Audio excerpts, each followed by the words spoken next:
Hola a todos y todas, ¿cómo están? Aquí nosotros nuevamente realizando este podcast que nos ha encantado tanto y que hemos recibido tantas novedades acerca de ustedes, tips y preguntas. Muchas gracias por escucharnos. Somos Verónica García y Julia Ortega. Estamos en Spotify y YouTube. Y hoy día queremos hablar de un tema que a veces resulta un poco difícil y hasta un poco cargante. A la gente no le gusta hablar de esto, pero aquí estamos porque creemos que es importante hablar de este tema y es la confrontación. Eh, para empezar, eh, quiero aclarar que vamos a hablar de la confrontación desde varios ángulos, tanto desde el punto de vista personal y o laboral, y lo vamos a hacer con algunos ejemplos de algunas cosas que a nosotros también nos han pasado, a ver si acaso nos podemos poner de acuerdo con la Vero en cuándo confrontar, cuándo no confrontar. ¿Qué es confrontar? Vero, para ti, ¿qué es confrontar? Hola, Dulia, hola a todos. Eh, Mira, Dulia, te voy a contar que para mí confrontar tenía una connotación negativa durante mis años más mozos. Para los que no nos ven, no somos tan mozas. No, si somos. Bueno, no lo confrontemos eso. Bueno, yo fui muy confrontadora y ahora que lo veo en perspectiva, confrontadora más bien en negativo, más bien así como una confrontación como dura, como sin destino finalmente. Y yo creo que varias personas cuando piensan en en la confrontación o cuando hablan de confrontación, se les puede venir a la mente algo así como pelea, como confrontémonos. Y yo creo que eso existe, que efectivamente es así en algunas ocasiones y en algunos lugares de trabajo y también en temas personales, en temas familiares, en temas de relacionamiento con otras personas. Pero como la vida es así como es y te va enseñando con golpes, efectivamente fui cambiando y fui mirando lo nuevo, lo positivo que me salía en mi vista, en mi camino, de la confrontación positiva, de la confrontación que permite que avances. Y con esa mirada en el mundo laboral es espectacular. El otro también tiene que tener esa mirada de una confrontación en positivo, en donde esa confrontación te permite abrir puertas. Y fíjate que yo, bueno, y también tú, Duría, que hemos trabajado en ambientes de salud, hay confrontaciones que nos han pasado desapercibidas. A mí me pasaban desapercibidas y ahora que lo tengo más claro, o cuando lo tuve más claro, lo encontré genial. Cuando tú tienes el resultado de un examen de un paciente, lo confrontan con lo que debe ser, con los resultados que deberían estar. Y ahí confrontamos también.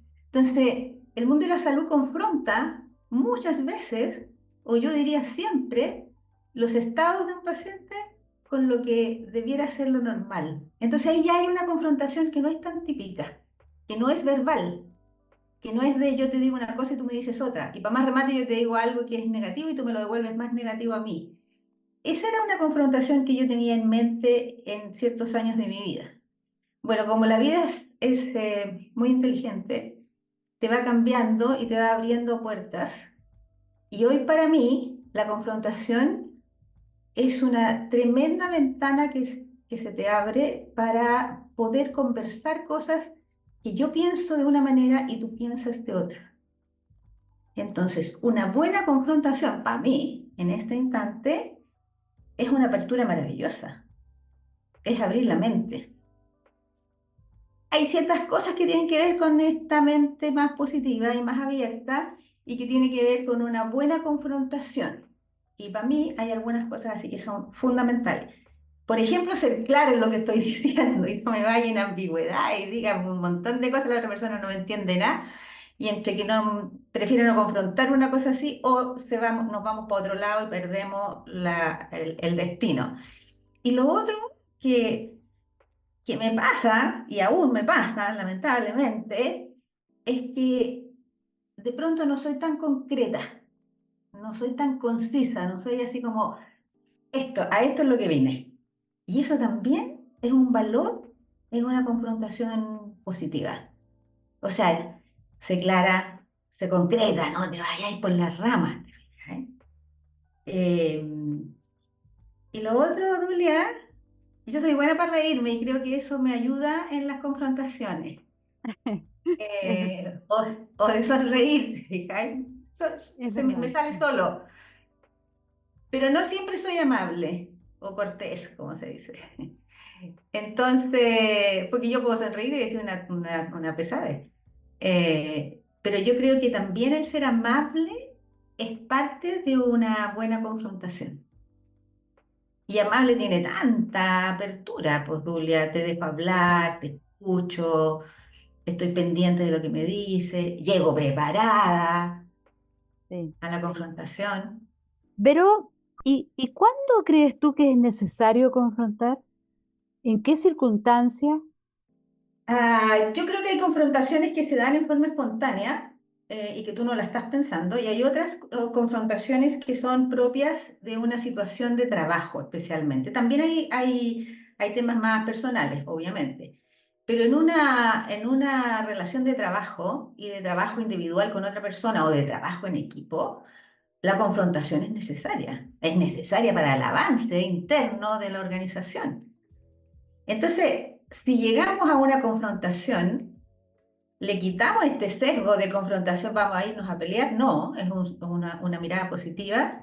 Entonces yo llego preparada a esa confrontación. Yo creo que eso es fundamental. Y tener un tema o una meta común.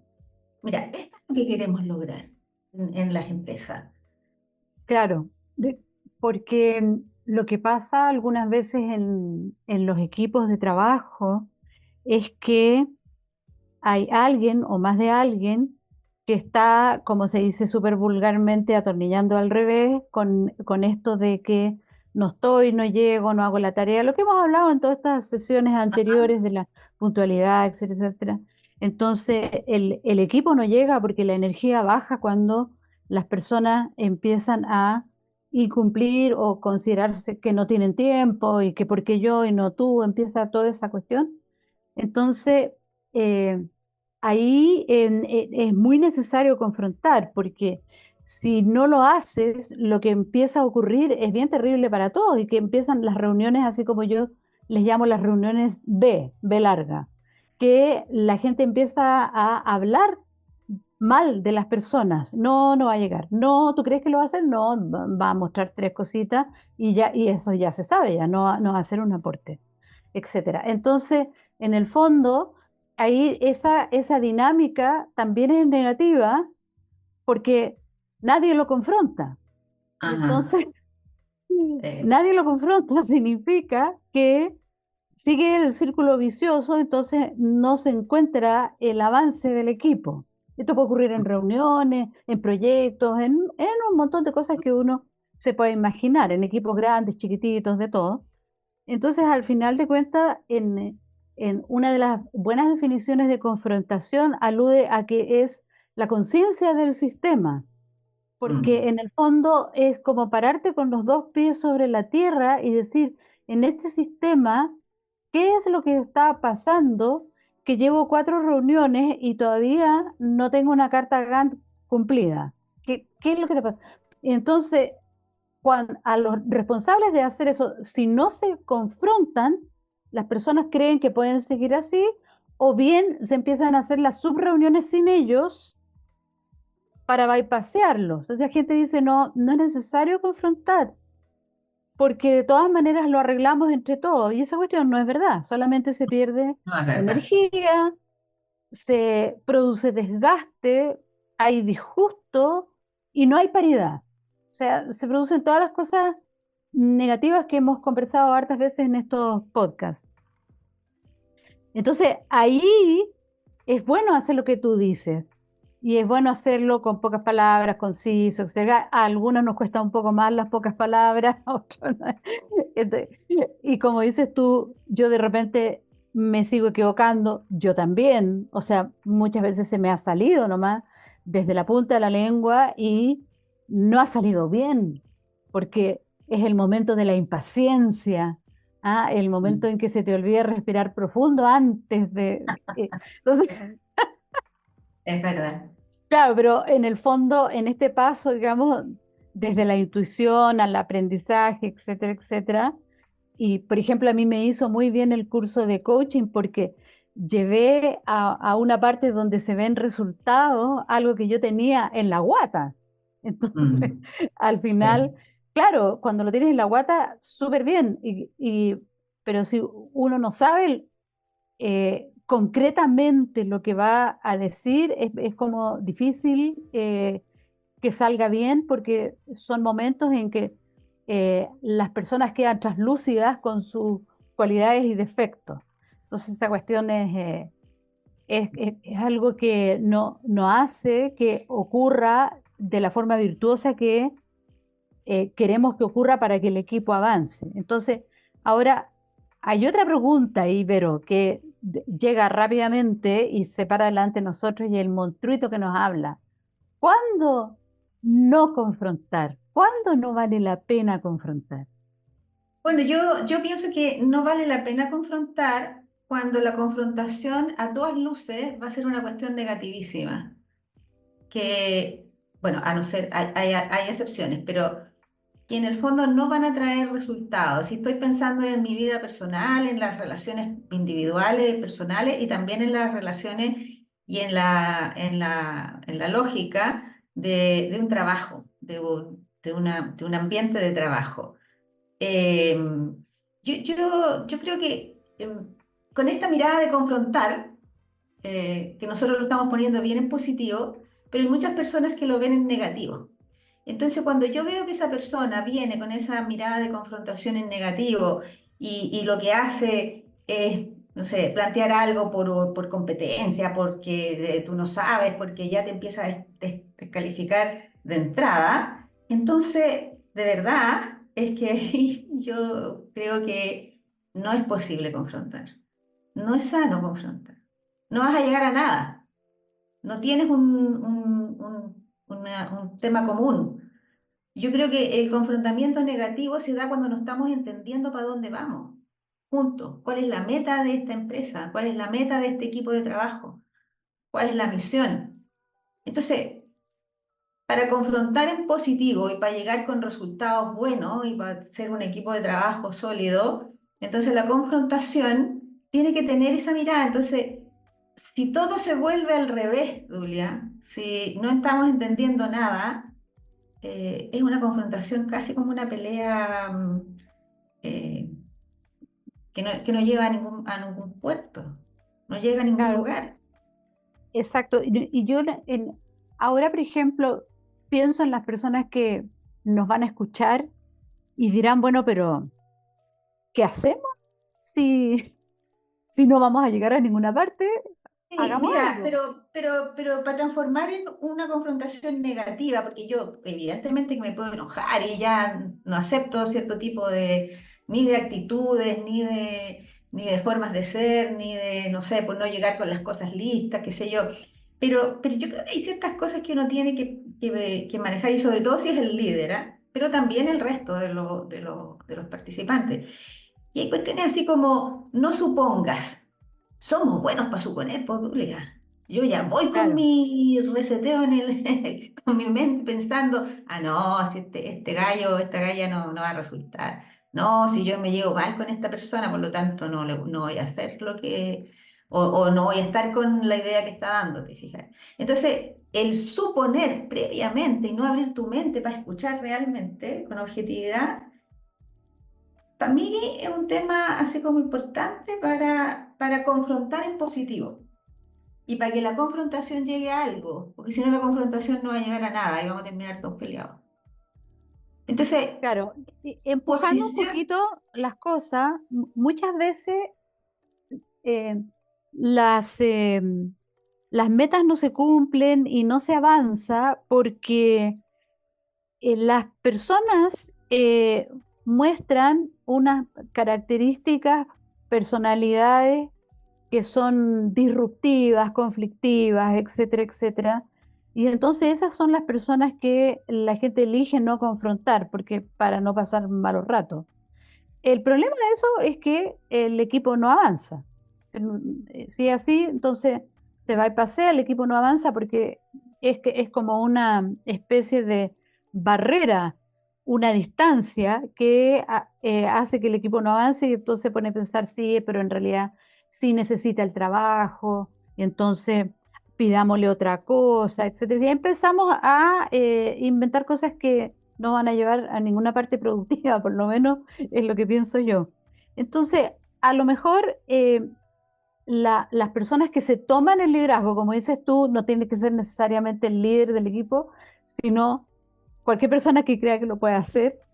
Entonces, Mm. las personas que se toman el liderazgo a lo mejor pueden buscar otras respuestas para esas personas que tienen que ver con ellos mismos. O sea, en el fondo, si todo el tiempo, todo lo que te pasa se transforma en un conflicto, es bien probable que el problema sea tuyo y no de los demás. Mm. Entonces ahí se pueden hacer algunas cosas como hacer ejercicios de coaching con esas personas, hacer ejercicios de motivación, mentoring, todas esas herramientas que están por ahí sirven. En el fondo, Sí. lo que quiero decir es que si está el talento, sí sirven. Y lo que puede estar pasando es que la persona no está puesta en el lugar donde pertenece. Hay, por ejemplo, personas que hacen muy buen back office, no enfrentando público, nosotros que somos del área de salud. Y hay personas que enfrentando al público son muy buenas. ¿Para qué vas a poner a alguien que no tiene eh, talentos para ser empático, etcétera, con el público, la cuestión, ahí en ese lugar? ¿Por qué? Porque te falta alguien, porque no quieres contratar a alguien más, porque todo eso viene de la negatividad y es no. Entonces, al final, a lo mejor eso es un poco lo que puede resolver el trabajo. Pero sin embargo, las situaciones familiares son más difíciles porque Sí. la familia, no, las personas no elegimos a los familiares. Y entonces ahí es más Sí. difícil, ¿cierto? Pero, ¿qué te parece? Totalmente, totalmente, Dulia. Yo creo que la resolución de estos conflictos desde el punto de vista laboral, qué sé yo, en el sentido más intelectual, si tú quieres ponerle un nombre, eh, es menos complicado, evidentemente, que la otra parte donde nosotros podemos confrontar, que es la parte familiar o de amistad, porque ahí surge algo que ya es emocional. Yo no digo que en los trabajos o donde tú estés no haya algo emocional, pero es más racional lo que tú estás trabajando, los temas que estás confrontando en el mundo del trabajo. Pero en la vida personal entran tantas cosas que tiene que ver más bien con el amor, con el cariño, fundamentalmente con la emocionalidad. Y ahí es mucho más difícil, pienso yo.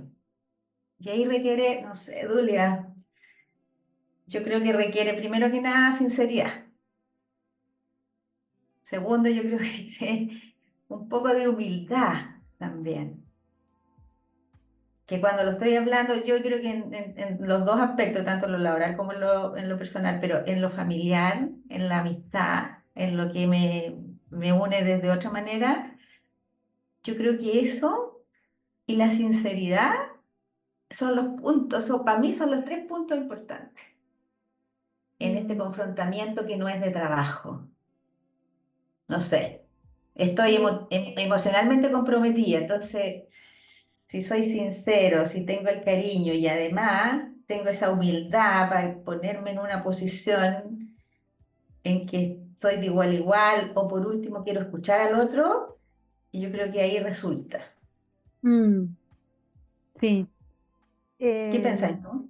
yo sí, estaba poniéndome en el lugar de cosas que pasan a veces en las familias y claro,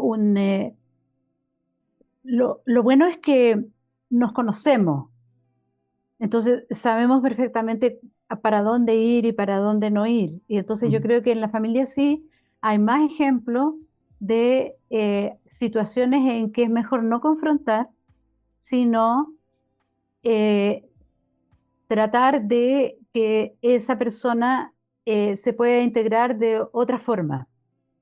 Entonces, porque al final es muy difícil hacer cambiar a las personas, y como hablábamos hace tiempo en otros podcasts, hay, a veces hay un triángulo dramático donde hay una víctima, hay un salvador, hay un, un alguien que dirige todo y entonces se producen situaciones que no son sanas y entonces ahí, si es que se confronta, si es que se elige confrontar, lo mejor es tratar de que esa persona se dé cuenta de que se está victimizando o que su rol de salvador es desgastante y no produce más energía.